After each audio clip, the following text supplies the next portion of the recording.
Gaucho! Guys, aku tahu kamu was-was dengan Chinese sausage ni. Tapi kamu tengok dari sini, guys.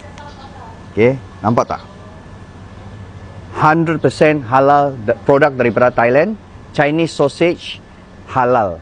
Okay, jadi sudah terbukti benda ni halal. Benda ni ada jual di Shopee. Aku rasa kalau tak silap saya lebih kurang dalam 3,000 lebih paket sudah, guys. So kamu tengok. Okay, memang selamat untuk dimakan. Okey, bagi kawan-kawan yang baru saya ingin merasa ini sausage ni dan tak pernah makan, ini dia sausage dia. Macam sausage biasa. Dia bouncy-bouncy. Lepas tu ada lapisan kulitnya ni, guys.